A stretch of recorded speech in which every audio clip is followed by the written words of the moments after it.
Hello, welcome back. It's Jennifer here with Symptoms of Menopause, part, I don't remember what part it is. I think it's 16, but I guess it really doesn't matter at this point. Anyways, welcome back. It's been a little bit. Summer with the children got crazy, and it's been about a month since my last video. So just busy with getting them back to school.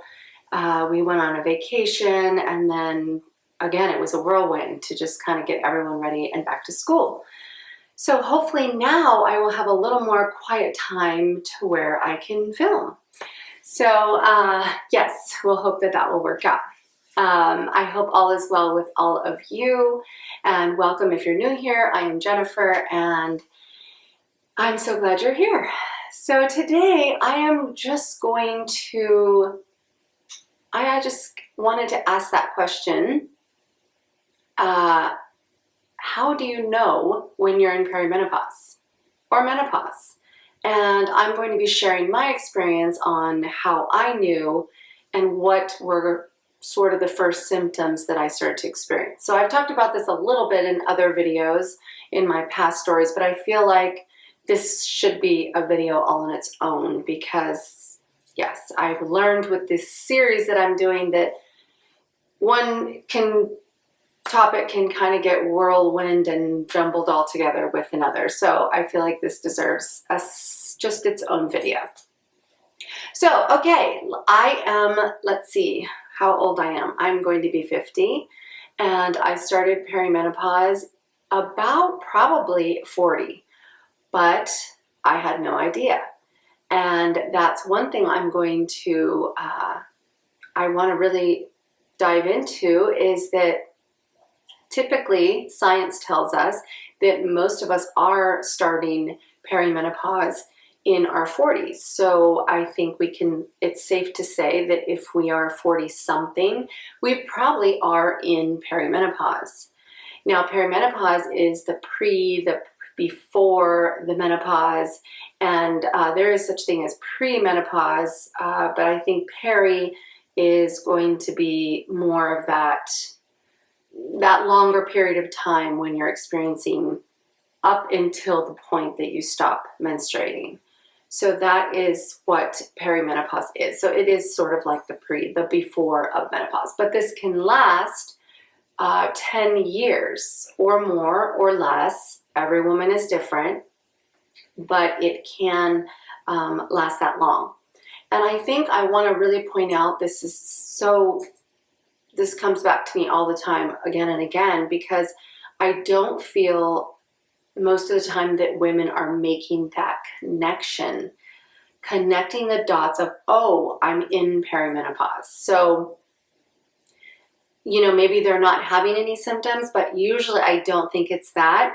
It's that usually they are not connecting the dots with those symptoms, and even it's the furthest thing from their mind, oh, maybe this is perimenopause. And because we are so uneducated, because our doctors are so uneducated about this transition we go through, I think that there's just, no, we don't make that connection. We do not make that connection very quickly, and I'm a perfect example. It took me years to connect the dots and go, oh my gosh, I guess this is perimenopause. And I think that most women are experiencing symptoms. There also are hallmark symptoms of maybe, menopause or perimenopause that you hear. And if you're not having those symptoms, then why would you think you're going through it? And there's so many symptoms out there that, again, people are not going to connect the dots, that they don't even think those symptoms are related to perimenopause. And especially when, say, mood swings and depression and, okay, so you can't help but, okay, I'm just feeling depressed, and it depends on what's going on in your life. Maybe there are some big factors that you can be experiencing depression from, situational or... So I think that it's really crazy if you think about it, because that's how I believe how uneducated we are that we don't know what's happening, and we're not familiar and we're not educated enough on what's, perimenopause all about. And so how do we know? So for me, it probably started around 40, but I had a baby at 40. So I connected a lot of symptoms I was experiencing. I believed it was more related to just having a baby. And yes, it took me so long. So first I started experiencing sleep problems, but I blamed the sleep problems on, okay, I'm nursing mother. We all have these heavy sleep problems when we start having our babies, especially when the baby is a baby and we're nursing and we're up all night with the baby and we're on their sleep schedule. So why would I make the connection? Oh, yeah, this is perimenopause, I can't sleep. So I think it was early on, probably 41, 42, where I was really like, oh my gosh, I cannot sleep. But again, I did not make the connection. It took me a couple more years. Like, okay, I felt like something else was going on. And I just assumed or blamed it on the fact that, okay, I have a baby in my bed. And I always co-slept with my baby, and nursed for, multiple amount of time for each one. The least I nursed each of my babies was, 2.5, 3 years. So again, I just kept, not connecting it. It was the furthest thing from my mind. Here I just had a baby. Why would I be going through perimenopause? So I wanted to really share that because I think that's what's happening with a lot of women. And you'll talk to a lot of women also who, if they're not experiencing any symptoms, or they're not experiencing any symptoms that they have ever heard are connected to perimenopause, then they're not going to feel or believe or think they are in perimenopause.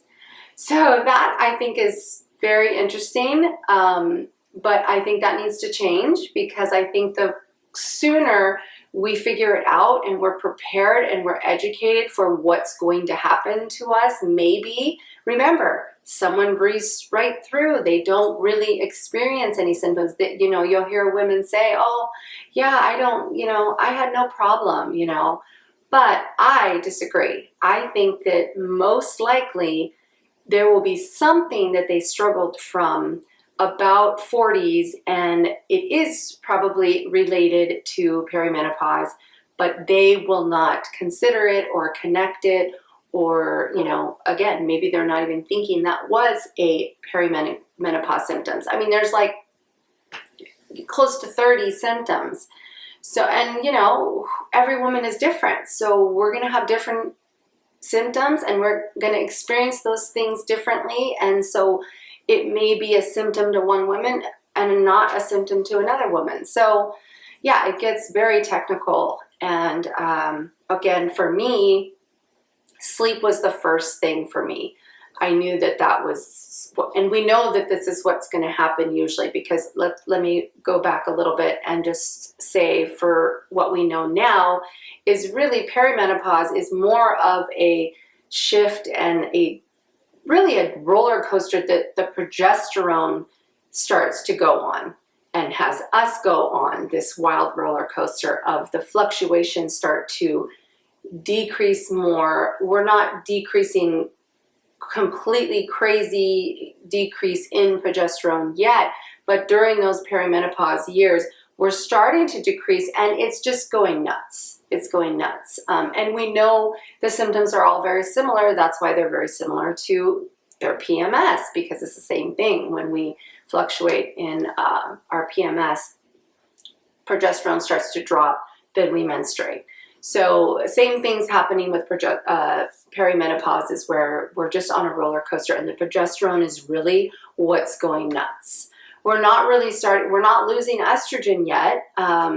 Maybe a slight, we wouldn't even know it, somewhat decline in estrogen, but science does not show us that. It's really just the progesterone going nuts, and we are starting to decrease in that progesterone. And so let me make that clear. That starts to be what puts us in that perimenopause period or phase. That's what's happening. So, and of course, I think too, and what we know is true, that all kinds of other symptoms come up because of that.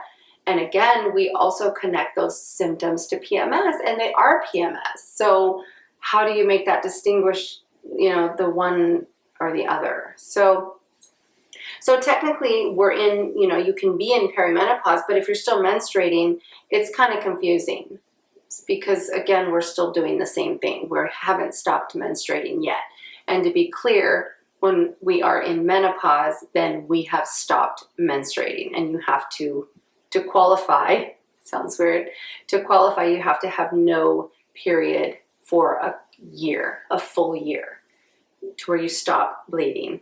And some women do stop bleeding for a year, and then they'll start menstruating again. So then obviously you're not quite into menopause yet.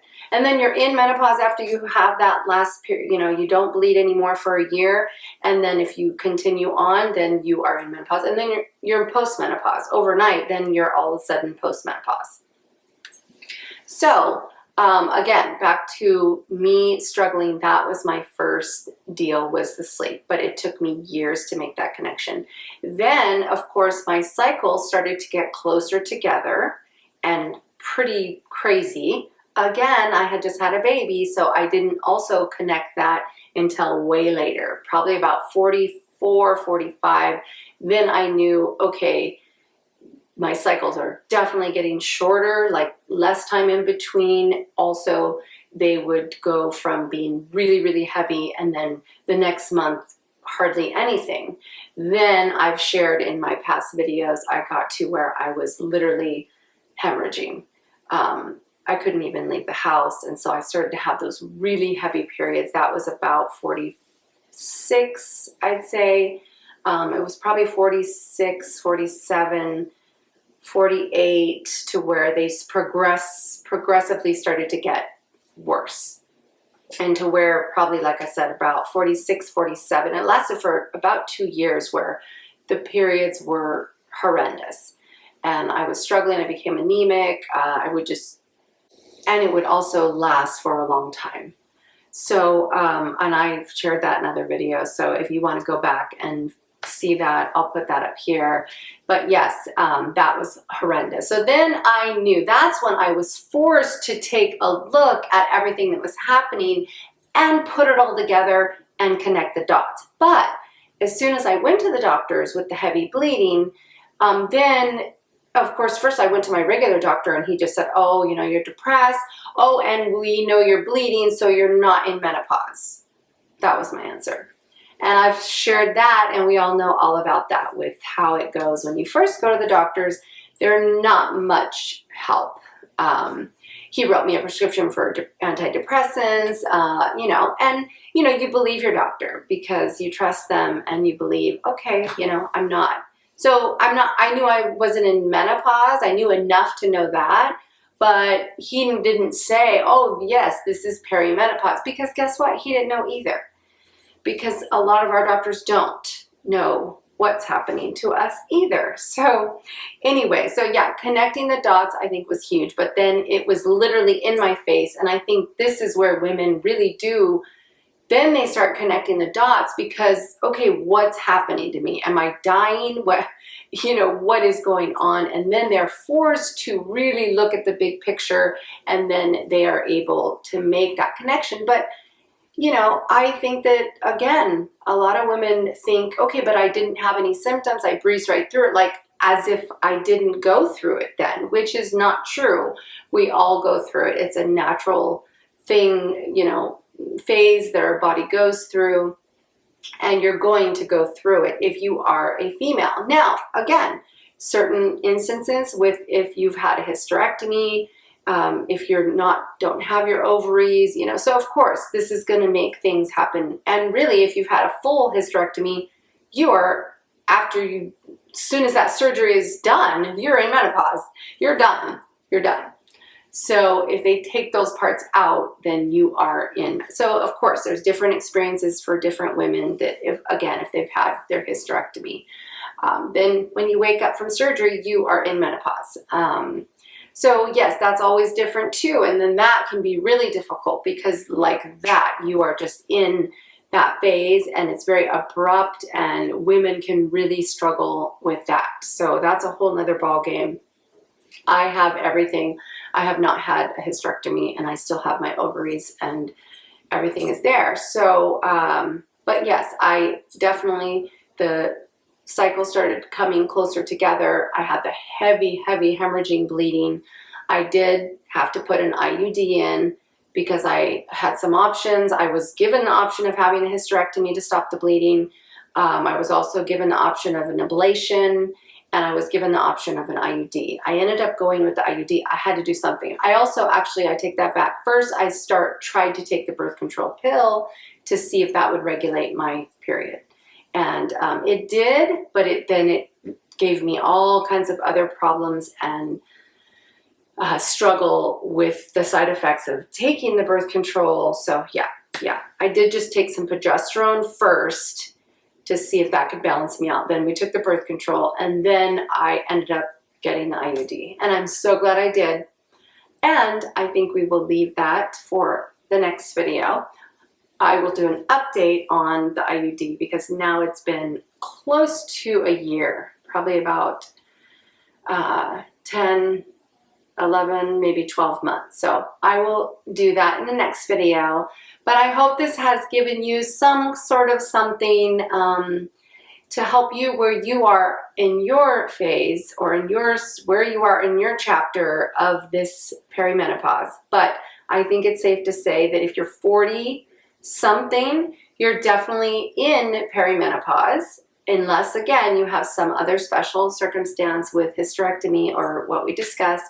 If not, you are experiencing that decrease and fluctuation of progesterone. So that is perimenopause, and it usually lasts about 10 years, some shorter, some longer, just like same thing with menopause. Usually starts about 40, a little bit more. I'm thinking 42, 43 is probably more average for really you are starting or you're in perimenopause. Could go for about 10 years before you actually lose that period. Average age says 51, 52 that you are postmenopausal, that you're done. So that's kind of a timeline. But yes, I'd love to hear where you are at in your phase. Love to hear, and I know anyone in the comment section would love to hear. I always say in every video, this is how we're going to get through this, ladies. By sharing and supporting each other and teaching each other and sharing our experiences so we can help one another. This, to me, is the way we are going to get through this and make this journey so much better. So please reach out. Don't be afraid to just put out in the comments. Even though it's a comment section, it still is huge on how you feel, that you're still joining in on the conversation and you're sharing. So we love that. So please share, talk. Let's support each other. Let's get through this together. So I will see you in the next video. All my love.